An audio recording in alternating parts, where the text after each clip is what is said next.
मेरा first trade मुझे आज भी याद है कि मैंने क्रूड ऑयल में लिया था और मेरे फ्रेंड की एडवाइस के ऊपर लिया था। पहले 6 मंथ में तो मैंने अराउंड 3 लाख से ज्यादा का अमाउंट जो वो लॉस कर दिया था। Total I have lost more than 50 lakh rupees. तो मैंने अपनी पूरी फीस अपने जीरोधा के अकाउंट्स में जो वो डाल दी एंड वहां से मैंने ट्रेडिंग अपनी स्टार्ट कर दी कि आपके पास 10 लाख रुपए है, आप 100x की लेवरेज लेके ट्रेड कर सकते हो। वो आपसे कुछ ज्यादा ब्रोकरेज जो वो चार्ज कर लेंगे। ऐसा 0% ट्रेड होगा जो हम बेसिकली मैन्युअली लेते होंगे। Every trade execute by algorithms only. लगातार मेरी स्ट्रेटजीज परफॉर्म ना करें, लगातार मैं प्रॉफिट ही ना करूं, तो मेरा 3% से ज्यादा लॉस नहीं होना चाहिए। जैसे ही 3% लॉस होता है मेरा पूरा ट्रेडिंग बंद हो जाना चाहिए। मुझे नहीं करना और ट्रेड। रिटेल ट्रेडर्स इसको कंज्यूम कर रहा है, अब वो एनालिसिस करेगा तो उसके मन में क्या आएगा, इसको ब्रेकआउट करते ही बाय करूंगा। अब जैसे ही ब्रेकआउट थोड़ा बहुत होता है और वो बाय करता है, वहां से एफआई जो वो शॉर्ट करना स्टार्ट करते हैं, फिर ऐसे रिटेल ट्रेडर्स जो वो फंस जाता है, लास्ट में उसका लॉस होता है। आपको इस पॉडकास्ट से कुछ भी सीख लेनी है। Learn about systematic way of trading, learn about algorithmic way of trading, learn about rule based trading and quantitative analysis क्या होता है। आज अभी हम टोटल 150 करोड़ से ज्यादा की बुक जो है वो मैनेज कर रहे हैं।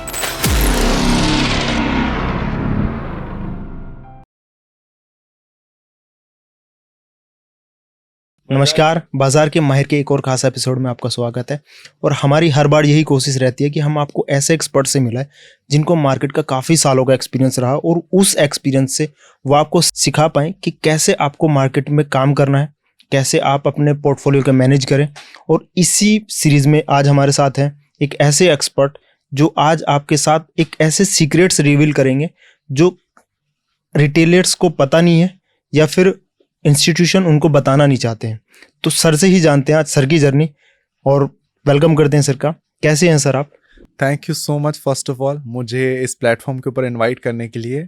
एंड मैं बहुत अच्छा फील कर पा रहा हूँ। आज आपके माध्यम की वजह से या आपके चैनल के माध्यम की वजह से मैं आपके सारे यूजर्स को ये बताना चाहता हूँ कि एक इंस्टीट्यूशंस कैसे काम करते हैं, एफआईएस की साइकोलॉजी क्या होती है, प्रॉप ट्रेडिंग डेस्क कैसे काम करते हैं, एचएफटीज कैसे काम करते हैं, एल्गोरिथमिक ट्रेडिंग फर्म्स जो हैं वो कैसे बेसिकली जो प्रॉफिट या रिटर्न जनरेट करते हैं उसके कैपिटल के ऊपर।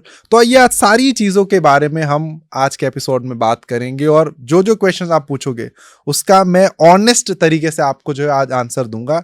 ये मेरी आज की वो है। Thank you sir.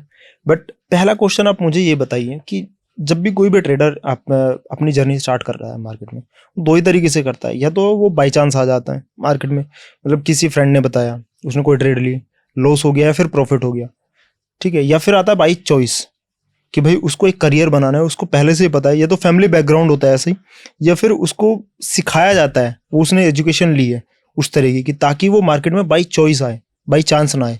तो आपकी क्या जर्नी रही है अभी? ट्रेडिंग प्रोफेशन में आना वो मेरी एक दिल से चॉइस थी। I have started trading in 2016। मेरा फर्स्ट ट्रेड मुझे आज भी याद है कि मैंने क्रूड ऑयल में लिया था और मेरे फ्रेंड की एडवाइस के ऊपर लिया था, because that was the time मैंने 2-3 बिजनेसेस ट्राई करे थे एंड मैं फ्रस्ट्रेट हो गया था, नहीं चल रहे थे वो अच्छे। एंड उसके बाद my friend was making very good money on trading commodities. तो मैंने उसे पूछा कि भाई आप ट्रेड क्या करते हो? ही इज़ लाइक कि मैं कमोडिटीज़ में ट्रेड करता हूँ। एंड मैंने बोला कि आप ट्रेड करते हो, आप पैसे बनाते हो, आप मुझे एडवाइस दो, मैं आपकी एडवाइस को फॉलो करूँगा एंड मैं जो भी पैसे बनाऊँगा मैं उसमें से आपको एक कट दे दूँगा। ऐसे करते करते मैंने स्टार्ट किया और 2-3 साल में पहले 6 मंथ में तो मैंने अराउंड 3 लाख से ज़्यादा का अमाउंट जो वो लॉस कर दिया था। एडवाइजरी, किसी की एडवाइस, टिप्स, कुछ भी, मतलब रैंडम ट्रेड करना इंडिकेटर के बेसिस के ऊपर या व्हाटएवर करके। मतलब जो नए ट्रेडर्स आगे करते हैं वो सब गलती आपने की है? वो सारी गलती मैंने करी और मैंने वो सारी गलती बहुत हाई लेवल के ऊपर करी है। Total I have lost more than 50 lakh rupees. That was the time जब मेरा इंजीनियरिंग कंप्लीट हो रहा था एंड मेरे पापा ने मेरे अकाउंट में MBA की फीस के लिए, बिकॉज मुझे IIM अहमदाबाद से या किसी भी टॉप 20 स्कूल से मुझे जो है वो MBA करना था एंड उसके लिए मेरे पापा ने पूरी फीस जो है वो मुझे दे दी थी कि ये बेटा फीस है, ताकि आपको 6 मंथ के बेसिस के ऊपर मेरे पास लेनी ना पड़े, आप अपने ही अकाउंट्स में से फीस पे कर देना एंड यू डन, राइट, ताकि आपको बार बार मुझे पूछना ना पड़े किसी भी चीज के लिए। And I have that mindset कि ओके मेरा जो 3-4 लाख रुपीस का लॉस है, लेट्स डू वन थिंग कि अपने पैसे को उसमें लगाएं और मैं अपने लॉस को रिकवर करूं, या अपने पैसों के ऊपर चलो मैं मंथ का 20-30% का रिटर्न बना लूंगा. That was the time I used to think कि generating return is so easy. सिर्फ पैसे लगाओ, बाय सेल करो एंड आपका जो पैसा है वो बन जाएगा. तो मैंने अपनी पूरी फीस अपने जीरोधा के अकाउंट्स में जो है वो डाल दी एंड वहां से मैंने ट्रेडिंग अपनी स्टार्ट कर दी. एंड फिर तब बहुत ज्यादा लेवरेज वाले ब्रोकर्स आते थे कि आपको 500x की लेवरेज देते थे. There are brokers, I don't want to name it, but आपको बहुत ज्यादा एक्स लेवरेज दे देंगे कि आपके पास 10 लाख रुपए है, आप 100x की लेवरेज लेके ट्रेड कर सकते हो. वो आपसे कुछ ज्यादा ब्रोकरेज जो वो चार्ज कर लेंगे, या आपसे इंटरेस्ट चार्ज कर लेंगे. Right now they are closed, SEBI ने मना किया है वो सारी चीजों के लिए. तो वो सारी चीजें करी और total I have lost more than 50 lakh rupees through various services, advisory, courses, software, कुछ बहुत सारी चीजें कर ली. एंड फ्रस्ट्रेटेड, मतलब एक टाइम आ गया था जब मेरे पास कुछ भी नहीं था. मुझे ये लग रहा था कि ट्रेडिंग में कोई भी पैसे बना ही नहीं सकता. मुझे ऐसा लगने लगा था कि it's not possible to make any sort of money into the markets. Then मैंने आउटसाइड ऑफ इंडिया के ट्रेडर्स की बुक्स पढ़नी स्टार्ट करी. Almost I have read more than 200+ books. सारी बुक्स मैंने पढ़ ली, बट बुक्स पढ़ के भी जब मैं ट्रेड ले रहा था और मैं ट्रेड ले रहा था ना, तब मेरे हाथ ऐसे कांप रहे थे कि यार, क्योंकि अभी भी वो जो लॉस था वो तो दिमाग में था ही. राइट, मैं बहुत कम क्वांटिटी से ट्रेड ले रहा था, बट समहाउ मैं ट्रेड ही नहीं ले पा रहा था बिकॉज मैं डिस्क्रिशनरी ट्रेड कर रहा था. देन मैंने 2-3 अच्छे ट्रेडर्स की पॉडकास्ट सुनी. देयर आर वन चैनल जो ऑस्ट्रेलिया की या यूएस की है, चैट विद ट्रेडर्स. उसके पॉडकास्ट है बहुत ज्यादा. राइट, कोई फेस नहीं होते हैं उसमें, सिर्फ पॉडकास्ट होते हैं ऐसे. मैंने उसके पॉडकास्ट देखे. उसमें बार बार एक ट्रेडर जो बोल रहा था कि there something called algorithmic trading, there something called systematic trading. तो मुझे उससे लगा कि यार ये क्या है, रूल बेस्ड ट्रेडिंग क्या कॉन्सेप्ट है. वहां से मेरी एक जर्नी जो स्टार्ट हुई, बहुत डिफरेंट स्टार्ट हुई. मुझे ट्रेडिंग के बारे में सब कुछ पता था, कॉन्स क्या है, ये क्या है, इंडिकेटर्स, सब कुछ ही ऑलमोस्ट मैंने रट लिया था. बट एग्जैक्ट मेरे पास कोई सिस्टम नहीं था जिस सिस्टम को एग्जीक्यूट करके मैं रिटर्न जो वो जनरेट कर पाऊं. तो उसके बाद मैंने एक अपनी सिस्टम बनाई और फिर वो सिस्टम से मैंने जो वो ट्रेड एग्जीक्यूट करने स्टार्ट करे. एंड देन स्लोली मुझे समझ में आया कि अब ये मैं मेरे लिए अच्छी तरीके से कर रहा हूं, व्हाई नॉट इसी बिजनेस को एक स्केल के ऊपर करा जाए. बिकॉज एक ट्रेडर का जो प्रोफेशन है वो बहुत ज्यादा लोनली है. एक इंडिविजुअल ट्रेडर्स के पास कितना फंड्स होगा? 1 करोड़, मैक्सिमम 10 करोड़, मैक्सिमम 15 करोड़. मुझे नहीं लगता कि 15 करोड़ से ज्यादा उसके पास इंडिविजुअल फंड हो सकता है. मैं लेवरेज फंड की बात नहीं कर रहा, यहां पे पर्सनल फंड की बात कर रहा हूं. उसके ऊपर तो फिर वो इन्वेस्टर आ जाते हैं. राइट. तो अब आपको इसी बिजनेस को स्केल करना है तो कैसे कर सकते हो? Either you can manage money, either you can open a prop trading form कि जहां पे आप बड़े फंड्स को जो मैनेज कर सको. Either you can manage other peoples money, either you can manage brokers money. Right, इस तरीके से आप इस बिजनेस को स्केल कर सकते हो ताकि आप एक सेल्फ एम्प्लॉयमेंट से, कि जहां पे आप इंडिविजुअल ट्रेड कर रहे हो, वहां से आप इस पूरे बिजनेस को कर सको. वहां से आप एक पूरा फंड मैनेजमेंट का बिजनेस ओपन कर सको, पूरा एक फर्म ओपन कर सको कि जहां पे आप वही सेम चीज जो है वो दूसरे लोगों के लिए कर रहे हो, इंस्टीट्यूशंस के लिए कर रहे हो, या फिर रिटेल्स के लिए कर रहे हो, या फिर HNIs के लिए कर रहे हो. So that was the transformation. And आज अभी हम टोटल 150 करोड़ से ज्यादा की बुक जो है वो मैनेज कर रहे हैं. तो सर, जैसे मार्केट में जितने भी ट्रेडर्स हैं, मतलब एक रिटेल ट्रेडर होता है जो 15-20 हज़ार पे 1 लाख रुपए लगाकर ट्रेड करता है. एक होता है कि वो 1 करोड़ से कर रहा है, 10 करोड़ से कर रहा है, बट आप 150 करोड़ मैनेज कर रहे हैं.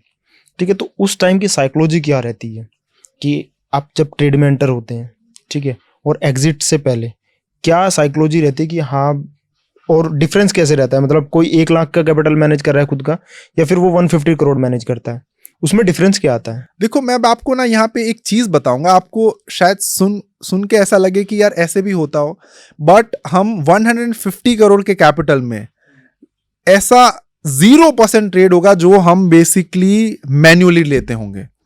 Every trade execute by algorithms only. हमारा कोई भी मैनुअल इंटरवेंशन नहीं होता, हमें पता भी नहीं होता मार्केट्स टाइम में कि मार्केट्स क्या हो रहे हैं, मार्केट्स क्या चल रहे हैं। हमने एक ऑलरेडी सिस्टम्स बना दिए हैं, उसी सिस्टम्स को हमने बहुत सारे पैरामीटर्स से हमने निकाल दिया है। अब उसी सिस्टम्स को हमने हमारे जो पूल अकाउंट है उसमें लाइव कर दिया है। अब हमारे सिस्टम्स हमारे लिए काम करते हैं, हम खुद काम नहीं करते। अब हमारी साइकोलॉजी क्या होती है वो मैं आपको समझाता हूं। हमारे रूल्स हैं कि हम कभी भी हमारे ओवरऑल बुक साइज के ऊपर 3% से ज्यादा का लॉस सहन नहीं करेंगे, राइट। हम कभी भी 3% से ज्यादा का लॉस नहीं देखेंगे। मैं ये पर डे के लॉस की बात नहीं कर रहा, मैं ओवरऑल लॉस की बात कर रहा हूं कि चाहे कुछ भी हो जाए, लगातार मेरी स्ट्रैटेजीज परफॉर्म ना करें, लगातार मैं प्रॉफिट ही ना करूं, तो मेरा 3% से ज्यादा लॉस नहीं होना चाहिए। जैसे ही 3% लॉस होता है मेरा पूरा ट्रेडिंग बंद हो जाना चाहिए, मुझे नहीं करना और ट्रेड। ये एक दिन का है, ये पूरे मंथ का है? ये ओवरऑल है, ओवरऑल कभी भी it's called a draw down. Okay. अब इसका डेफिनेशन कैसे है मैं आपको सिंपल लैंग्वेज में अगर समझाऊं कि अगर मैंने ट्रेडिंग 100 रुपए से स्टार्ट करी है, ठीक है, और 100 रुपए से मैं पहुंच गया 200 रुपए के ऊपर, राइट, और अब लेट्स से 200 रुपए से मुझे 20% का लॉस हुआ, तो मेरा 10% का लॉस हो गया कि मैं 100 से 200 पे पहुंचा, 200 से 20 रुपए का लॉस हुआ, तो मेरा 10% का ड्रॉ डाउन हो गया। तो वो जो ड्रॉ डाउन है ना कि मैं एनी गिवन टाइम पे मुझे 3% से ज्यादा देखना ही नहीं है पर डे बेसिस के ऊपर, तो 0.5% इज द मैक्स। कि अगर पर डे बेसिस के ऊपर 0.5% का लॉस हो गया then my all system are shut down, I don't want to trade, तो वो सिस्टम आपका trade I don't want to risk any more. And मैं यहां पे आपको बहुत ज्यादा इंटरेस्टिंग चीजें बताता हूं।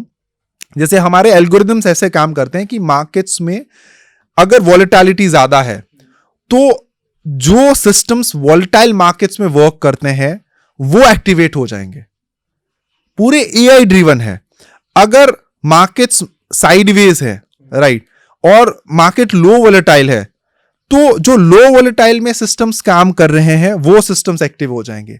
मार्केट्स प्योरली ट्रेंडिंग है तो जो ट्रेंड फॉलोइंग ट्रेडिंग स्ट्रैटेजीज है वो एक्टिव होना स्टार्ट हो जाएंगे। मार्केट्स कुछ भी नहीं कर रहे हैं, राइट, सारे सिस्टम्स फेल हो रहे हैं, तो हमारी पोजीशन साइजिंग बहुत कम हो जाएगी। हम सीधा जो 100 रुपए का ट्रेड ले रहे थे वो सीधा आ जाएगा 30 रुपए 20 रुपए के ऊपर। इट मींस जो 1 करोड़ से हम ट्रेड कर रहे हैं एग्जाम्पल, तो वो हम सिर्फ और सिर्फ अब ट्रेड करने पे आ जाएंगे 20 लाख रुपए के ऊपर, 30 लाख रुपए के ऊपर। तो इतना ज्यादा जो है वो, क्योंकि बहुत बड़ा फंड साइज है, बहुत बड़े फंड साइज के ऊपर हम रिस्क नहीं ले सकते इतना ज्यादा। हमारी सामने रिटर्न की जो एक्सपेक्टेशन है दैट इज ऑल्सो 1.8% से 2.5% तक की। मैं मैक्सिमम रिटर्न ये बोल रहा हूं कि हमें नहीं चाहिए 2.5% से ज्यादा या 3% से ज्यादा। हम अपने 2% बना के बहुत ज्यादा हैप्पी है। और यहां पे मैं आपको एक कैच बताता हूं, ये बहुत ज्यादा रिटेल ट्रेडर्स को नहीं पता होंगे। सबसे पहले हम कहां पे इन्वेस्ट करते हैं? म्यूचुअल फंड्स में, लिक्विड बीज में, या फिर फिक्स डिपॉजिट में। ये 3 एसेट क्लास में सबसे पहले हम इन्वेस्ट करेंगे, राइट। अब इसको हम प्लेज कर देंगे और प्लेज करने के बाद हम क्या करेंगे कि इसी पैसों के ऊपर रिटर्न जनरेट करेंगे। ये इस तरीके से हो गया कि आपके पास एक 1 करोड़ का घर है। अब ये 1 करोड़ के घर के ऊपर आपने लोन ले लिया, आपको 80-90 लाख रुपए की लोन मिल जाएगी। अब क्या कर सकते हो कि इसी 80-90 लाख की लोन लेके आपको एक बिजनेस स्टार्ट कर सकते हो, आप उसी सेम किसी नई प्रॉपर्टी परचेज कर सकते हो, राइट। और जो भी आपके पास रेंट आता है उस रेंट को पे करके आप EMI जो है वो पे कर सकते हो। तो हम यहां पे यही गेम प्ले कर रहे हैं कि हमारा सबसे पहला फंड हम म्यूचुअल फंड्स में, अच्छे जो म्यूचुअल फंड्स होते हैं उसमें इन्वेस्ट करते हैं, या अच्छे फिक्स डिपॉजिट में इन्वेस्ट करते हैं, या अच्छे क्वालिटी जो स्टॉक्स है उसमें इन्वेस्ट करेंगे। उसके बाद उसको प्लेज कर देंगे एंड देन उसके ऊपर रिटर्न जनरेट करने की ट्राई करेंगे। तो अब म्यूचुअल फंड से या फिक्स डिपॉजिट से ऑलरेडी मेरा कुछ परसेंटेज ऑफ रिटर्न जनरेट हो रहा है एंड उसके ऊपर मैं ट्रेड करके रिटर्न जनरेट कर रहा हूं। तो ये जो रिटर्न जनरेट हो रहा है डेरिवेटिव मार्केट्स में, दैट इज एडिशनल रिटर्न। जैसे आप भी एल्गोरिथम की बात कर रहे हैं और हम भी देखते हैं, मतलब बहुत सारे जो फंड मैनेज करते हैं, अच्छा फंड मैनेज करते हैं, वो एल्गोरिथम बेस ही करते हैं। तो ये एल्गोरिथम इतना जरूरी क्यों है? देखो, अब मैं यहां पे आपको एक सिंपल एग्जांपल देता हूं, ठीक है। एक ह्यूमन की एक कैपेसिटी है, राइट। क्या आप उठ के फिर पूरी मतलब चलते ही रहोगे? You have to take rest. आपको खाना खाना है, आपके कुछ बेसिक नेसेसिटीज है, आपकी कुछ कोर चीज है कि जो आपको करनी है दिन में। बट मशीन्स के पास ऐसे कोई इमोशंस नहीं है। मशीन को ना किसी से बात करनी है, ना वो ब्रेक लेते हैं। मशीन्स का क्या है कि वो एक दिन में 1000 भी ट्रेड ले लेंगे। अगर मैं HFTs की बात करूं तो मिलिस्क्यूल्स ऑफ सेकेंड्स में 10,000 से ज्यादा ट्रेड लेते हैं।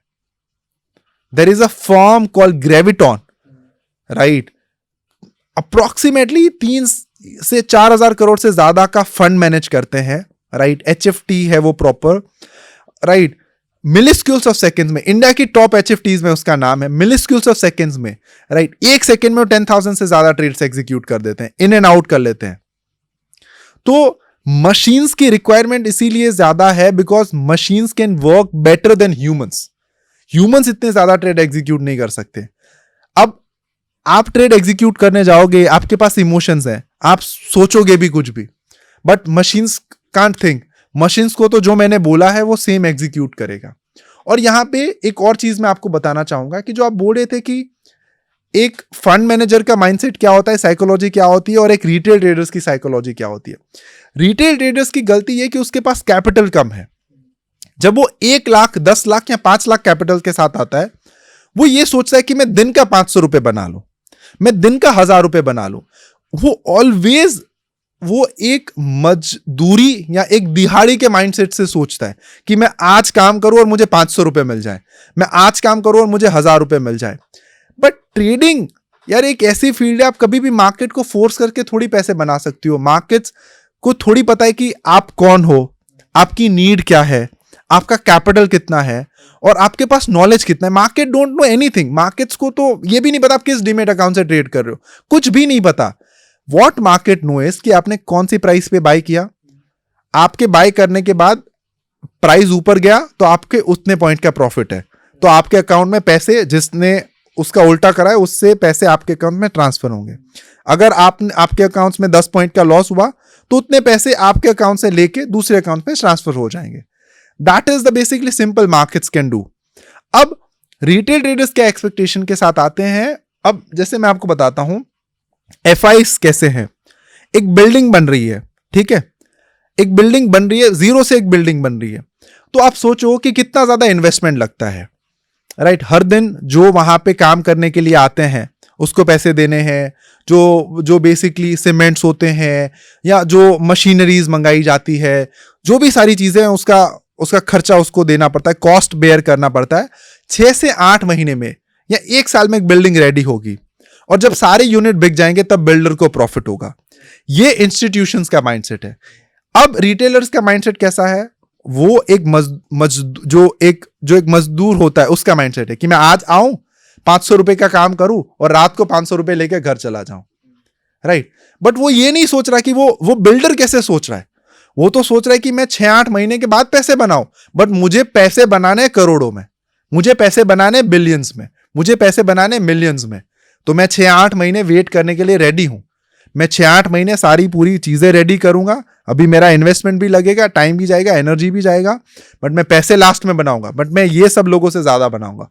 और ये सब लोगों का माइंडसेट क्या है, आज 500 बनाने हैं, आज 1000 रुपए बनाना है, आज 10,000 रुपए बनाना है।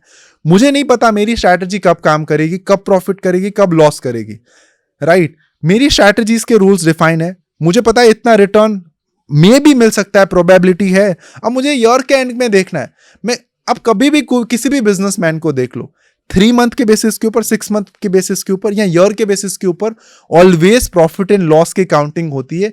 डेली बेसिस के ऊपर आप कभी भी काउंटिंग नहीं कर सकते। और अगर आप काउंटिंग करोगे, आपका इमोशनल जो है वो बहुत ज्यादा अप डाउन होगा एंड आप कभी भी उस बिजनेस को सक्सेसफुली रन नहीं कर पाओगे। वेज़ हमारी साइकोलॉजी ये है कि हमें 3 मंथ में क्वार्टरली बेसिस के ऊपर, मंथली बेसिस के ऊपर या ईयरली बेसिस के ऊपर जो है वो प्रॉफिट एंड लॉस में प्लस रहना है।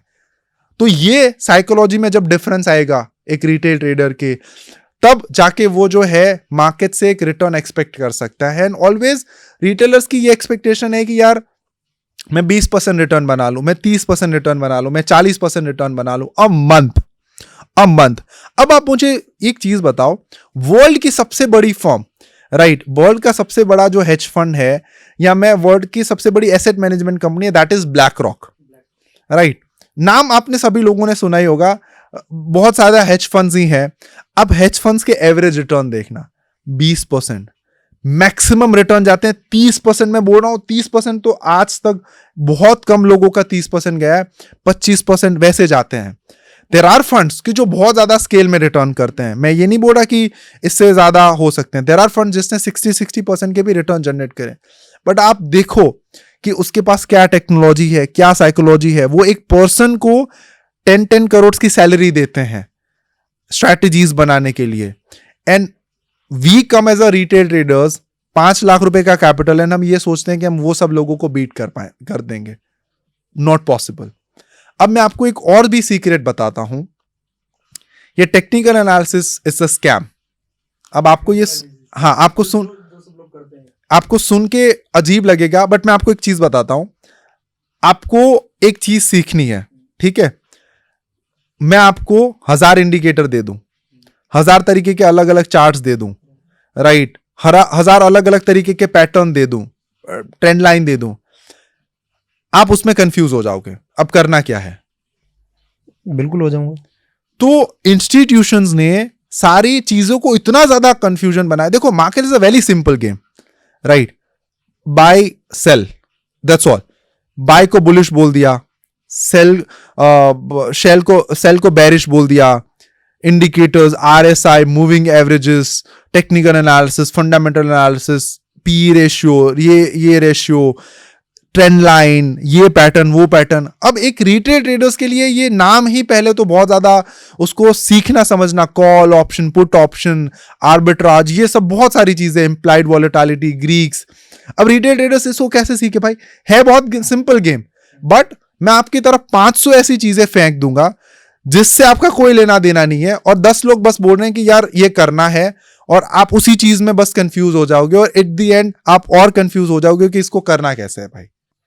कोर्स के बंडल के फॉर्म में आपको मिल जाते हैं सारी। हाँ, मैं ये नहीं बोल रहा टेक्निकल एनालिसिस गलत है, मैं ये बोल रहा हूं कि आप जिस तरीके से उसको कर रहे हो, जो 10 इंडिकेटर लगा रहे हो, जो ये कर रहे हो, इसमें ही आप घुस गए हो बस। अब आप इससे बाहर की दुनिया ही नहीं देख रहे हो। एज अ इंस्टीट्यूशन हम कभी भी ये नहीं देखते कि अभी आप ये देख रहे हो प्राइस को कैंडल के रूप फॉर्म में। हम स्पेशली डेटा एनालिस्ट को हायर करते हैं, जो बेसिकली क्वांटिटेटिव एनालिस्ट है, उसको हायर करते हैं, उसको बताते हैं कि प्राइस अगर 1 रुपए से 100 रुपए जा रहा है तो उसकी मुझे कैलकुलेशन करके दे, इसको मैं कैसे प्रेडिक्ट कर पाऊं। अब उसे नहीं पता टेक्निकल एनालिसिस क्या होता है, कैंडलस्टिक्स एनालिसिस क्या होता है, कुछ भी उसे नहीं पता। वो अपना कुछ एनालिसिस लगाता है। जो कैलकुलेशन का पर्सन है वो कुछ अपनी थियरी लगाता है, वो अपना कुछ मैथमेटिकल बेस्ड फॉर्मूला लगाता है कि अच्छा ये फॉर्मूला मार्केट्स में वर्क कर रहा है, और इस फॉर्मूले से मार्केट जो प्राइस यहां से यहां पे ला रहा है, और उस फॉर्मूले को यूज करके हम ट्रेडिंग स्ट्रैटेजीज बनाते हैं। आप मार्केट्स में आप कब पैसे बनाओगे? जब आपके पास कुछ एज होगा, या तो आपके पास स्पीड है, आपके पास स्ट्रैटेजीज है, कुछ एज है। बट अगर मैं सुबह आऊं, अपना फोन ओपन करूं, और मैं यहां पे सिर्फ 2 बटन है, बाई सेल करता हूं, और मैं ये सोचने लगूं कि आज मैं पैसे बनाऊंगा, not possible. There are people जो NSE को 5 करोड़ 2 करोड़ रुपीज सिर्फ पर मंथ डेटा के लिए पे कर रहे हैं, and I personally know them, right? And उस लोगों से आप कंपेयर करना चाहते हो अपने आप को, एंड ये आप सोचते हो कि आप पैसे बना लोगे। I don't think so, not possible. तो सर आपने ये बताया क्वांटिटेटिव एनालिसिस बताया आपने, ठीक है, इसका मतलब होता क्या है ये? मतलब मैंने भी बहुत सुना है, ठीक है, और जो व्यूअर है उनको तो मुझे नहीं लगता पता होगा, बट ये होता क्या है क्वांटिटेटिव एनालिसिस? इसको मतलब कैसे समझा पाएंगे हमें? देखो, क्वांटिटेटिव, क्वांट्स का मतलब क्या है? Quants it means numbers, right. अब आप जो एनालिसिस कर रहे हो बेसिकली नंबर्स के फॉर्म में, आप कोई मैथमेटिकल फॉर्मूला वहां पे लगा रहे हो। जैसे मैंने आपको आज ऑप्शन की एक स्ट्रैटेजी बताई जिसमें हमने कोई चार्ट्स का यूज नहीं किया, हमने थोड़े बहुत नंबर्स का यूज किया। कि हमने जो नंबर्स के मैथमेटिकल्स के पता है फॉर्मूले आते थे, कि जैसे रिग्रेशन मॉडल, बहुत सारे मॉडल्स हैं, राइट, मैथमेटिक्स के, वो मॉडल्स को यूज करके, राइट, जब आप एनालिसिस करते हो मार्केट्स का, it is called a quantitative way of analysis. कि quant it means numbers, number का एनालिसिस करके आपने जो है मार्केट को प्रेडिक्ट करने की ट्राई करी, या मार्केट्स में एक प्रोबेबिलिटी या मार्केट में एक एज फाइंड करने की ट्राई करी। It is basically called a quantitative way of analysis. ये कोई बहुत ज्यादा हार्ड एंड फास्ट साइंस या कुछ बहुत डिफरेंट गेम नहीं है, any simple person can learn.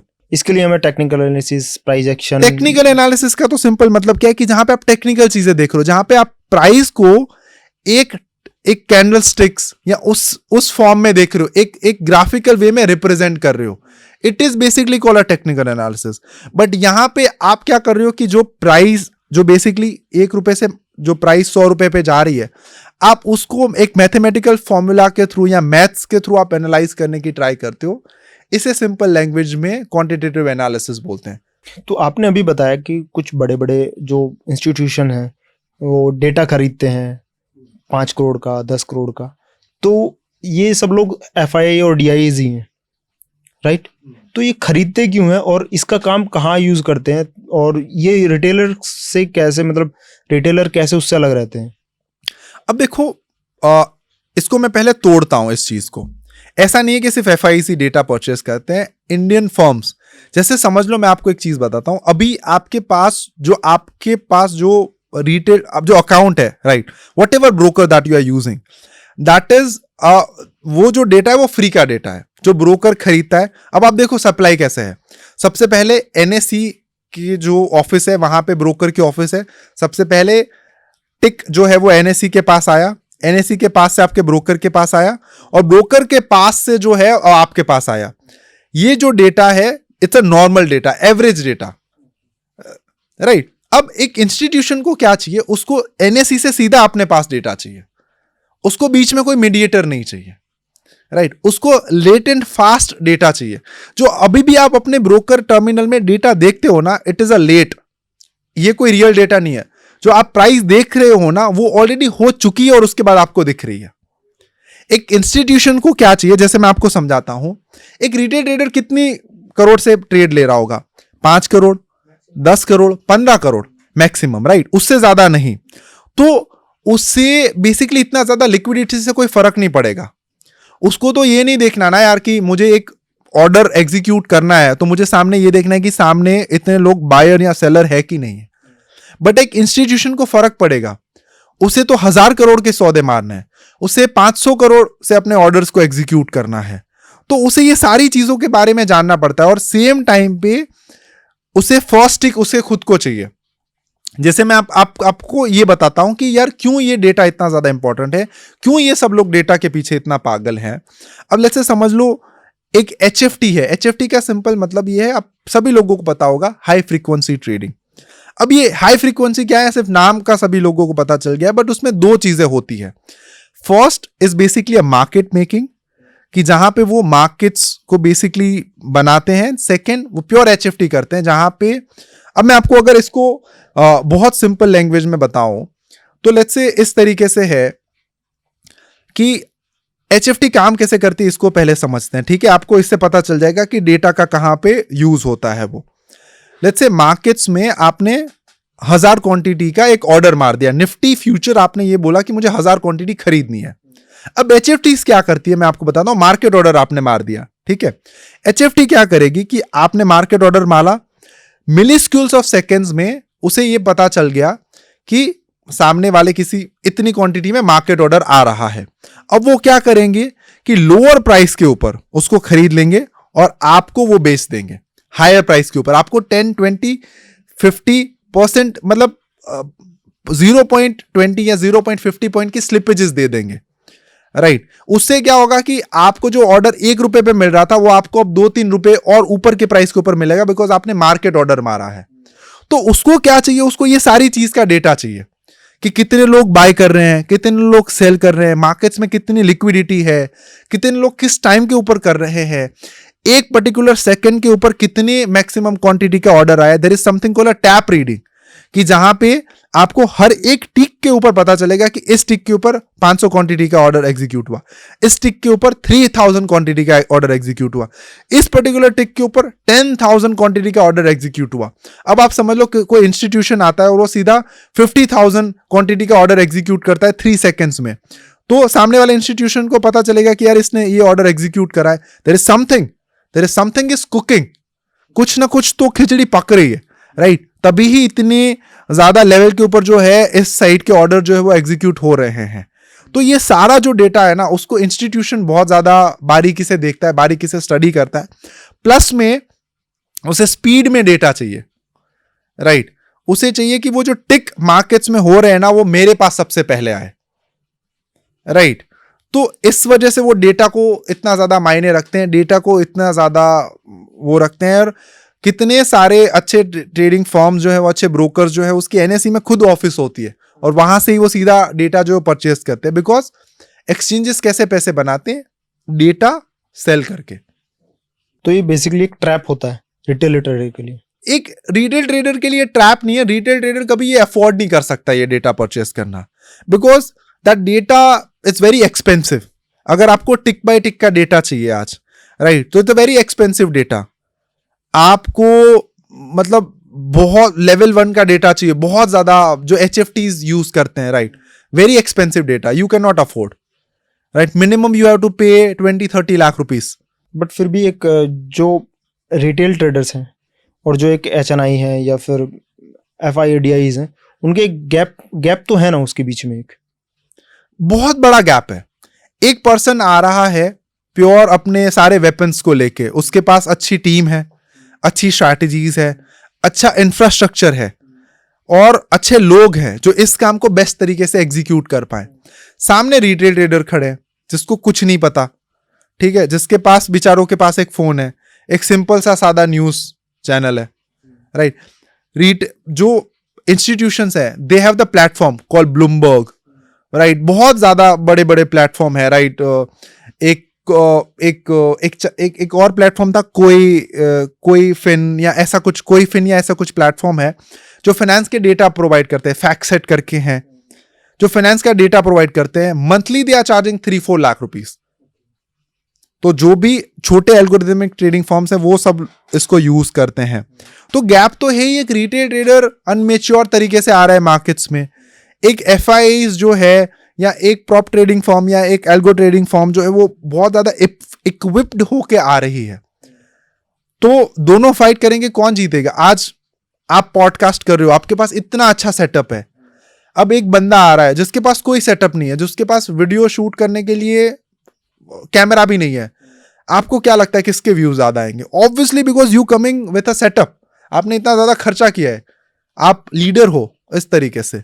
जैसे रिटेल ट्रेडर्स हैं, ठीक है, रिटेल ट्रेडर्स में मतलब जैसे आपने भी बताया, मतलब पूरी कहानी बताई कि कैसे ट्रैप किया जाता है उन लोगों को, ठीक है। बट अगर देखा जाए नंबर्स ऑफ रिटेल ट्रेडर्स, उनके पास फंड ज़्यादा है, और जो FIDIs हैं, जो बड़े इंस्टीट्यूशंस हैं, उनके पास अगर कैलकुलेट किया जाए वो कम लोग हैं और फंड भी कम है।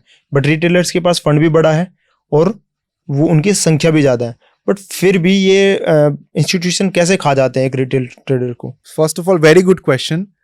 अब यहाँ पे आप एक चीज देखो, रिटेलर्स के पास फंड्स में भी बहुत ज्यादा है, राइट, बट ऐसे है कि यार एक के पास 1 लाख है, दूसरे के पास 2 लाख है, किसी के पास 5 लाख है, मतलब ऐसे बिखरा हुआ है, किसी एक अकाउंट में नहीं है।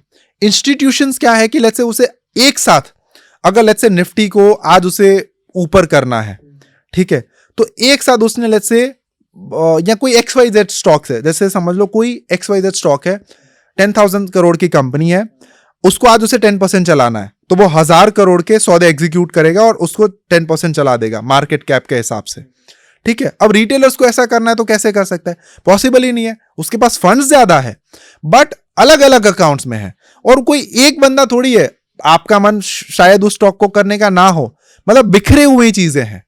अगर वो एकजुट हो जाए, जैसे एक स्टॉक था गेम स्टॉक करके, राइट, उसमें एक US में बेसिकली क्या है कि एक ग्रुप ऑफ एक प्लेटफॉर्म है जहां पे सारे ट्रेडर्स होते हैं, जहां पे वो सारी चीजें बात करते हैं, सारी चीजों एग्जीक्यूट करते हैं। वहां पे ट्विटर के ऊपर या कहीं किसी प्लेटफॉर्म के ऊपर हेज फंड्स ने ये बोल दिया कि हम इस स्टॉक्स को शॉर्ट करने वाले हैं, और 2-3 हेज फंड्स ने उसके साथ शॉर्ट करना ट्राई करा। सामने रिटेल ट्रेडर्स ने ये बोला कि हम इसको कंटिन्यूस बेसिस के ऊपर बाय करेंगे। अगर रिटेलर भी कंटिन्यूस बेसिस के ऊपर स्टॉक को बाय करने के ऊपर आ जाएं तो वो हेज फंड्स को भी बैंकरप्ट कर सकते हैं, और ऐसा सेम हुआ है US में। अगर आप देखोगे तो बहुत सारे कंट्रीज में ऐसा हुआ है। बट कभी होता है क्या है कि रिटेलर्स बिखरे हुए हैं, एक साथ ये सारी चीजें नहीं करते, दैट्स वाई। हाँ, ये मतलब ये कहानी ऐसे हो गई जैसे समुद्र होता है, समुद्र में एक व्हेल होती है, ठीक है, और वो क्या काम करती है, जहाँ जहाँ बिखरी सी मछलियाँ होती है, छोटी छोटी जो मछलियाँ होती हैं उनको खाती रहती हैं। बट जहाँ पे बड़ी मतलब छोटी छोटी मछलियाँ बहुत क्वांटिटी में होती हैं, ठीक है, वो एक साथ चलती हैं, एक साथ ड्राइव करती हैं, तो वहाँ पे व्हेल भी उनके बीच में जाके फंस जाती है, कहीं ना कहीं वो उसको मछलियाँ खा जाती हैं। तो ऐसा ही यूएस में हुआ है, ठीक है। बट ये नॉर्मली देखने को नहीं मिलता, ठीक है। आप इंडियन मार्केट में देखिए, आज तक ऐसा कुछ हुआ नहीं है। यहाँ पे रिटेलर्स को ही ट्रैप किया जाता है, रिटेलर्स के साथ ही ऐसे मजाक किया जाता है, रिटेलर्स को ही पैसा डुबाया जाता है। एनएससी का भी डेटा बोलता है, बीएससी का डेटा बोलता है, सेबी बोलती है कि रिटेलर्स इतना लॉस कर रहे हैं, 95% लोग लॉस कर रहे हैं। बट फिर भी कहीं ना कहीं हमें ऐसा होना चाहिए कि रिटेलर्स को कहीं ना कहीं बेनिफिट होना चाहिए। तो ऐसा कुछ है जो वो रिटेलर्स स्ट्रेटजी फॉलो करें, या फिर कुछ ऐसे पॉइंट्स बनाए जिससे वो इन हेज फंड इंस्टीट्यूशन से बच सके। कुछ ना कुछ तो सॉल्यूशन होगा। यस, इसका सॉल्यूशन है, बट इससे पहले मैं आपको एक स्टोरी बताता हूँ रिटेलर फंसता कैसे। देखो, जो टेक्निकल पैटर्न रिटेलर्स को पता है वो एफआईएस को भी पता है। FIs are the one who create that trading pattern. सबसे पहले वो पैटर्न क्रिएट करेंगे। अभी आप अगर बहुत सारे स्टॉक्स का चार्ट देखो, या अभी एक आईटी सेक्टर का ही चार्ट देख लेना, आईटी सेक्टर में पहले एक ब्रेकआउट टाइप की पैटर्न बनाई गई, राइट। बहुत टाइम तक स्टॉक को वहां पे सस्टेन करवाया गया। सारे रिटेलर ट्रेडर्स जो है वो उसमें आए और उसे लगा कि यहां से अब ब्रेकआउट होने वाला है और बाय करना स्टार्ट कर दिया। सेम टाइम पे आप एक चीज सोचो कि जो इंस्टीट्यूशन 10,000 करोड़, 20,000 करोड़, 50,000, 1 लाख करोड़ से ट्रेड कर रहा है, क्या वो ऐसी एक फेक न्यूज या एक ऐसा प्रोपेगेंडा नहीं चला सकता कि XYZ स्टॉक जो वो ऊपर जा सकता है, राइट? चला सकता है through Telegram, through news channels, through platform, through YouTube, whatever. अब समझ लो, एक तो चार्ट दिख रहा है, सेम टाइम पे ये सारे लोग भी ये बोल रहे हैं कि ये स्टॉक जो ऊपर जा सकता है, रिटेल ट्रेडर्स इसको कंज्यूम कर रहा है। अब वो एनालिसिस करेगा तो उसके मन में क्या आएगा, इसको ब्रेकआउट करते ही बाय करूंगा। अब जैसे ही ब्रेकआउट थोड़ा बहुत होता है और वो बाय करता है, वहां से एफआई जो वो शॉर्ट करना स्टार्ट करते हैं, फिर ऐसे रिटेल ट्रेडर्स जो वो फंस जाता है, लास्ट में उसका लॉस होता है, बिकॉज वो दूसरे लोगों की बातें सुन रहा है, उसके पास खुद की कोई एज नहीं है मार्केट्स में जिससे वो पैसे बनाए। अगर आज आपको इस पॉडकास्ट से कुछ भी सीख लेनी है, मैं आपको एक चीज बताता हूं, learn about systematic way of trading, learn about algorithmic way of trading, learn about rule based trading and quantitative analysis क्या होता है। ये 3-4 चीजें सीख लो, बहुत बेसिक है। आपको YouTube से नहीं बल्कि आपको Google पे जाके सीखना है, और जो आप विकीपीडिया के ऊपर चले जाओ, राइट, या फिर क्वांटपीडिया के ऊपर चले जाओ, जो बेसिकली थीसिस होती है वो पढ़नी है, वो पढ़ो।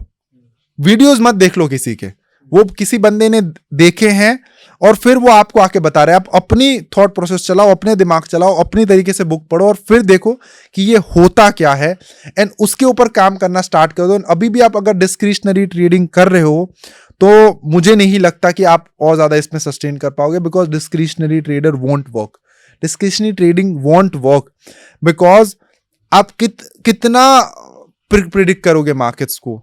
Discretionary trading is like this कि जैसे आपके एरिया में आप अभी जहां पे भी रहते हो, कोई एक फेमस पर्सन होगा पाव भाजी के लिए, वड़ा पाव के लिए, सैंडविच के लिए, राइट। वो क्यों मैकडोनल्ड्स नहीं बन पाया? मैकडोनल्ड्स तो आज हर जगह पे है। अहमदाबाद जाओ, नोएडा जाओ, दिल्ली जाओ, गुड़गांव जाओ, बॉम्बे, हर जगह पे। क्यों? क्योंकि वो बंदे को खुद को ही पता है कि ये वड़ा पाव कैसे बनाना है या ये बर्गर कैसे बनाना है।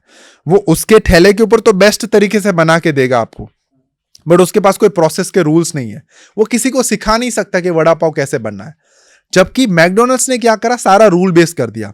अब आज वो मुझे रूल्स बता दे कि वड़ा पाव कैसे बनाना है तो मैं बना लूं, बर्गर कैसे बनाना मैं बना लूं। आप देखो ना, मैकडोनल्ड्स के जो बंदे हैं वो 10th फेल होते हैं वहां पे, जो वो हायर करते हैं, उसको स्किल चाहिए ही नहीं। वो बोलते हैं कि भाई हम आपको बता देंगे कैसे क्या करना है, कितने टेम्परेचर के ऊपर डीप फ्रीज करना है, कितनी बड़ी पैटीज लेनी है, कितना सॉस डालना है, कितना मेयोनीज, मुझे नहीं पता इतना ज्यादा। सारा रूल बेस्ड है, सारा प्रोसेस ड्रिवन है कि आप ये सारे रूल्स फॉलो करोगे, प्रोसेस ए से प्रोसेस बी तक आप पहुंच जाओगे, बट अगर आप रूल्स, उसको ये भी पता है कि मेरा बर्गर इतने सेकंड में बन के रेडी हो जाएगा। इतने सेकंड में बन के रेडी हो जाएगा। और यहाँ पे ये क्या कर रहा है, एक्सपीरियंस के बेसिस के ऊपर कर रहा है। अब जब आप एक्सपीरियंस के बेसिस के ऊपर करते हो तो सबसे पहले तो आप स्केल नहीं कर पाते।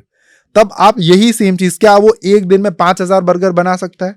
बट मैकडोनल्ड्स में आपको बोल के सकता हूं 10,000 बर्गर भी बना के देगा। सारे इंडिया में मेरे ख्याल से 1 लाख से बर्गर मैकडोनल्ड्स हर सेकंड बनाता होगा। राइट। क्यों? क्योंकि प्रोसेस ड्रिवन है। अब मैं भी कर सकता हूं, आप भी कर सकते हो, वो मशीन भी कर सकता है।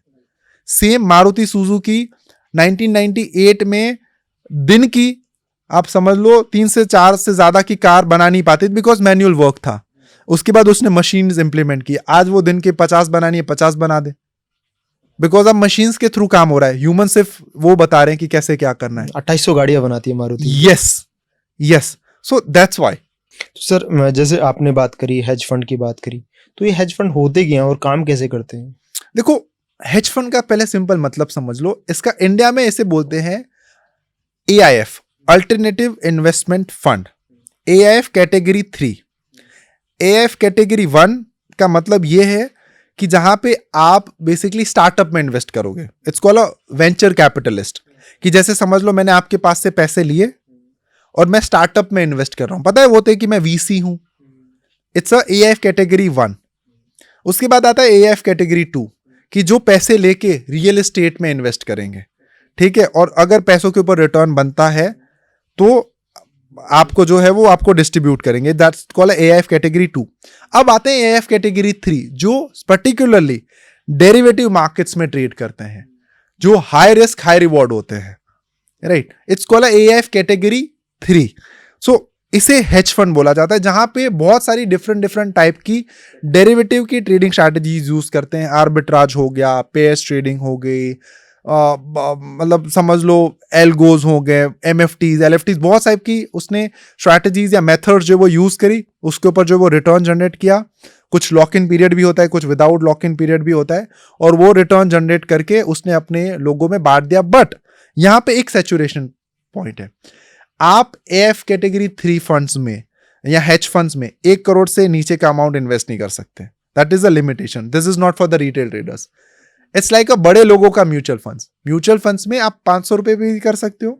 हेज फंड्स में if you have a minimum ticket size of 1 crore then you can enter, और एल्स यू डोंट। और ये HFT क्या होता है, मतलब ये कैसे वर्क करता है? आपने मतलब HFT का भी एग्जांपल दिया था। यस, बट इसको एक्सप्लेन करें तो उसको अगर कोई भी जो ये पॉडकास्ट देख रहा है, ठीक है, उनको कैसे समझ में आएगा कि ये HFT होते क्या और कैसे वर्क करते हैं? HFT का जैसे मैंने आगे भी बता दिया कि it's called high frequency trading.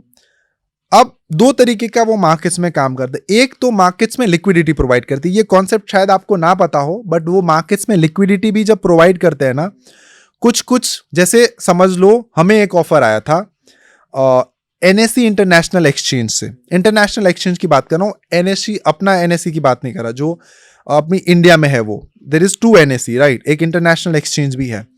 तो जहां पे ये ऑफर आया था कि जैसे समझ लो अभी NSE के ऑप्शन जो ग्लोबल NSE है, NSE इंटरनेशनल एक्सचेंज के ग्लोबल मार्केट्स में इतनी ज्यादा लिक्विडिटी नहीं है। तो अब आप क्या करो, लिक्विडिटी प्रोवाइड करो, आपका कोई लॉस नहीं होगा। आप बेसिकली लिक्विडिटी प्रोवाइड करो। जब आप पता है, जब कोई भी स्टॉक का मार्केट ब्रेथ ओपन करते हो तो बायर्स और सेलर्स आपको दिखते हैं, राइट। उसे बेसिक उस तरीके से आप लिक्विडिटी प्रोवाइड करो, ताकि क्या होए कि ज्यादा से ज्यादा, अगर मुझे आज 500 करोड़ का वहां पे ऑर्डर डालना है तो वहां पे आप सामने ये देखोगे ना कि इतने करोड़ के बायर या सेलर है कि नहीं है, राइट, ये तो आप देखोगे ना। तो वो क्या होता है कि अगर किसी को वहां पे इतना बड़ा ऑर्डर लेना है तो वहां पे लिक्विडिटी उस लेवल की है कि नहीं है, वो लेवल की लिक्विडिटी। तो HFT पहला काम तो लिक्विडिटी प्रोवाइड करने का करते हैं, जिससे NSE भी उसको पैसे देता है, अलग अलग होते हैं। ग्लोबल मार्केट्स में भी आप लिक्विडिटी प्रोवाइड कर सकते हो। सेकेंड, वो क्या करते हैं कि उसकी खुद की ट्रेडिंग स्ट्रैटेजीज होती है, जहां पे वो मिलिस्क्यूल्स ऑफ सेकेंड्स में, जैसे मैंने आपको ऑलरेडी एक सिंपल ट्रेडिंग स्ट्रैटेजीज मैंने आपको बताई कि जहां पे आप मार्केट ऑर्डर ले रहे हो, राइट। मार्केट ऑर्डर का मतलब ये कि मार्केट में जो बेस्ट प्राइस है उसके ऊपर आपका ऑर्डर एग्जीक्यूट होगा, राइट। मार्केट ऑर्डर तो यही है, उसमें तो आप ये नहीं बता सकते कि मुझे पर्टिकुलरली 200 रुपए पे ही ऑर्डर एग्जीक्यूट करना है या पर्टिकुलरली 230 रुपए पे ही ऑर्डर एग्जीक्यूट करना है। अब क्या करेंगे वो कि जैसे आपने मार्केट ऑर्डर मारा, राइट, उसके पास वो डेटा आ जाता है कि देयर समवन वो इतनी क्वांटिटी से मार्केट ऑर्डर मार रहा है, वो क्या करेंगे कि उतने क्वांटिटी का पहले ऑर्डर लेंगे और आपको हायर प्राइस के ऊपर वो ऑर्डर बेच देंगे, राइट, ताकि आपको स्लिपेजेस आ जाए, ताकि आप देखते हो कि यार मैंने तो 200 रुपए के ऊपर मार्केट ऑर्डर मारा था लेकिन मेरा ऑर्डर एग्जीक्यूट हुआ 205 पे, 203 पे, 204 पे। वो बेसिकली आपको थोड़ी बहुत स्लिपेज दे देते हैं, बट वो बहुत बड़ी क्वांटिटी में काम करते हैं। वो 10,000, 20,000, 50,000, 1 लाख क्वांटिटी में काम करेंगे, सेकेंड्स में आएंगे और सेकेंड्स में चले जाएंगे, उसमें कोई लॉस नहीं होने वाला। The speed is the game, कि वो जो पहली टिक आ रही है, जो पहला ऑर्डर आ रहा है, वो सबसे पहले किसके पास आएगा, और उसमें जिसका इंफ्रास्ट्रक्चर स्ट्रांग है, जिसका डेटा स्ट्रांग है, जिसकी स्पीड ज्यादा है, वो बंदा उस ऑर्डर को लेगा और वो बंदा इसमें से पैसे बनाएगा। रेस्ट ऑल एचएफटीज लॉस करेगी। कभी कभी एचएफटी सामने भी टकरा जाती है तो लॉस हो जाता है, राइट। तो समटाइम्स एचएफटीज आर फाइटिंग विथ एचएफटीज कि किसकी स्पीड ज्यादा है। अब मैं आपको इसमें भी एक और इंटरेस्टिंग चीज बताता हूं। एचएफटीज क्या करती है कि मार्केट की इन एफिशिएंसीज को देखती है। जैसे मैं आपको सिंपल एक चीज बताऊं, निफ्टी अगर 10 रुपए मूव होगा तो कैलकुलेशन के हिसाब से एटीएम ऑप्शंस को इतना मूव होना है, ठीक है। अब अगर उतना मूव नहीं हुआ तो ये खुद से कैलकुलेशन कर लेते हैं कि अगर मार्केट 10 रुपए मूव हुआ या मार्केट 100 रुपए मूव होगा इतने सेकंड्स में, तो इसके ऑप्शंस के प्राइसेस इतने बढ़ने चाहिए। और अगर वो नहीं बढ़ते, राइट, तो वो इनएफिशिएंसीज में ट्रेड ले लेते हैं ताकि उसका लॉस ना हो और मार्केट सेटल कैसे भी करके होगा, बिकॉज मार्केट तो सेटल होने ही वाला है। लास्ट में ऑप्शंस वो उसके स्पॉट या फ्यूचर प्राइस को देख के ही सेटल होने वाला है। तो इनएफिशिएंसीज जो मार्केट्स के उसको देख के ट्रेड ले लेगा एंड वहां पे मार्केट्स वापस कैसे भी ना कैसे करके उसको जाना ही है और वहां से वो पैसे बनाते हैं। और दूसरी चीज मैं आपको बता दूं, जैसे समझ लो कोई एक स्टॉक है जो एनएसई में भी लिस्टेड है, बीएसई में भी लिस्टेड है। एनएसई में उसका प्राइस चल रहा है 1700 रुपीज, बीएसई में उसका प्राइस चल रहा है 1701 रुपीज। तो उसने क्या कर दिया, अब वो आइदर वेज उसको अपने मेन एसेट क्लास को फॉलो करना है, तो एक में बाय कर दिया, एक में सेल कर दिया सेम टाइम पे। तो अब उसको बीच में जो 1 रुपये का गैप मिला लास्ट में वो सेटल ही होने वाला है, वो उसका प्रॉफिट है। It's called arbitrage, right. तो इस तरीके से वो ट्रेड करते हैं। उसकी way of methods are very different. Okay, तो सर लास्ट में मेरा एक क्वेश्चन है, जितने भी मतलब व्यूअर हमारे इस पॉडकास्ट को देख रहे हैं, ठीक है, उनके लिए ऐसी कोई 5 चीजें बताओ आप जिससे उनका प्रॉफिट भी होना स्टार्ट हो जाए और लॉसेस कम होने स्टार्ट हो जाए। यस, 5 नहीं मैं 10 बताऊंगा। सबसे पहला आपको आपके बेसिक्स के ऊपर काम करना है कि आपको बेसिक्स आपके बहुत ज्यादा क्लियर होने चाहिए। अब मैं बेसिक्स में बता देता हूं। बेसिक्स आपको पता चल गया, बहुत बेसिक, ब्रोकर क्या होता है, एक्सचेंजेस क्या है। उसके बाद सीखो नॉर्मल बेसिक टेक्निकल एनालिसिस में। ये नहीं बोला इंडिकेटर में पूरा घुस जाओ और 10 चार्ट लगा के इंडिकेटर्स देखो, ठीक है। Basic technical analysis. Third is futures and options की नॉलेज ले लो, ऑप्शंस की इन डेप्थ में लो, because options are the contract जो इन डेप्थ में नॉलेज उसकी लेनी। बेसिकली लोगों को ये नहीं पता होता, आ जाते हैं फ्यूचर ऑप्शन करने, बस उनको ये नहीं पता है कॉन्ट्रैक्ट्स होते क्या हैं, क्यों बनाए जाते हो और किस बेस पे ये चलते हैं। एब्सोल्युटली। तो ये 3 पहले स्टेप कर लिए। उसके बाद आप अब आ जाओ कि सिस्टमैटिक ट्रेडिंग क्या होती है उसके ऊपर, ठीक है। सिस्टमैटिक ट्रेडिंग सीखने के बाद आप ये सीखो बैक टेस्टिंग क्या होता है। बैक टेस्टिंग सीखने के बाद आप ये सीखो कि अब मैं इसी ट्रेडिंग स्ट्रैटेजीज को ऑटोमेट कैसे करूं, और ऑटोमेट करने के बाद ये सारी चीजें करने के बाद आप ये सीखो कि अब मैं मेरी स्ट्रैटेजी में एक रिस्क डाइवर्सिफाइड या एक रिस्क डिफाइंड पोर्टफोलियो कैसे बनाऊं जिसमें एनी गिवन टाइम पे मुझे इससे ज्यादा लॉस ना होए। मैं आपको यहां पे एक चीज बताऊंगा कि अगर मैं बहुत ज्यादा अच्छी तरीके से आपको बताऊं तो सिस्टमैटिक ट्रेडिंग के लिए मैं आप सभी लोगों को अप्रिशिएट करूंगा कि अगर आपको सीखना है और इजी तरीके से सीखना है, do systematic way of trading, जहां पे आप सिस्टम के रूल्स बताओ ताकि आपको कल सुबह ट्रेड क्या करना है उसकी 100% क्लैरिटी हो। आपको ट्रेड क्या करना है। अब मान लो एक बिजनेस कर रहे हो और सुबह उठ के आप सोच रहे हो कि अब मुझे क्या करना है, आपका बिजनेस चलेगा? ऑब्वियसली नहीं चलेगा यार। तो आप कैसे हर दिन ये सोच सकते हो कि अब मुझे क्या करना है? तो आपके पास प्रॉपर रूल्स होने चाहिए जो आपको ट्रेड करना है, और वो रूल्स को डिफाइन करो और एवरीडे बेसिस के ऊपर उसको एग्जीक्यूट करो, बैक टेस्ट करो अपनी ट्रेडिंग स्ट्रैटेजीज को।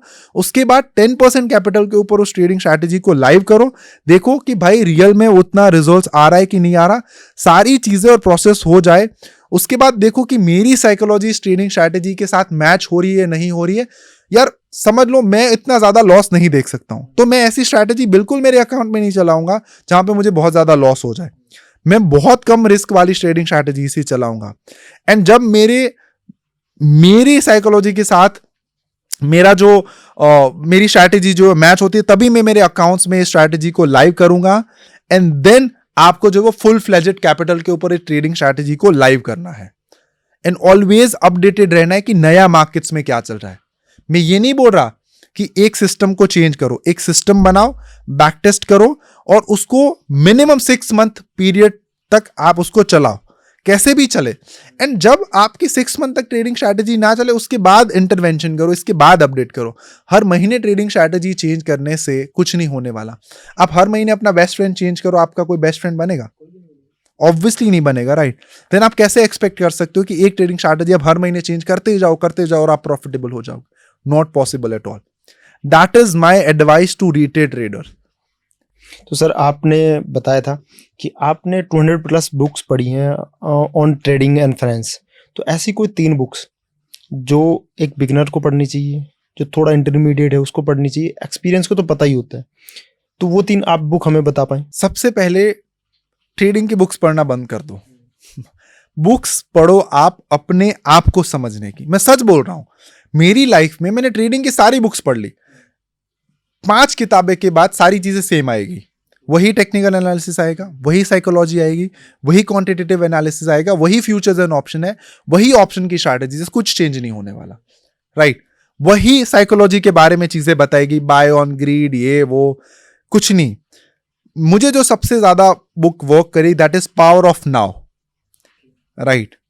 सेकेंड जो मुझे सबसे ज्यादा हेल्प करी थी that is the art of begin supernatural, या बाय जोसेफ डिस्पेंजा करके कोई एक ऑथर है, मैं नाम शायद से भूल रहा हूं, यहां पे आप डाल देना उसकी पिक्चर, राइट? बिगिन सुपरनैचुरल ऐसे करके एक बुक है, राइट? ये 2 बुक। और थर्ड बुक मुझे जो सबसे ज्यादा काम आई थी that is inner engineering bye सदगुरु। ये 3 बुक आप पढ़ो, अपने बारे में सबसे ज्यादा चीजें समझो कि भाई मैं कौन हूं, मेरी साइकोलॉजी क्या है, मेरा रिस्क मैनेजमेंट क्या है, मुझे कैसी चीजें करना पसंद है। मे बी आप अभी फोर्सफुली ट्रेडिंग में आ गए हो, यार आप किसी और को देख के आ गए हो, आपकी खुद की ये चॉइस नहीं थी और आपने बस किसी का यूट्यूब वीडियो देखा, किसी को ट्रेड करते हुए देखा, किसी ने आपको इन्फ्लुएंस कर दिया और आप आ गए। There are 100 different business better than trading, better than anything जो आप नहीं कर रहे हो। मुझे कभी कभी लगता है कि जैसे हम इतना फंड मैनेज करते हैं, देयर आर पीपल की जो 200 करोड़ की फंडिंग लेके बैठे हैं, 1000 करोड़ का उसका बिजनेस है, राइट?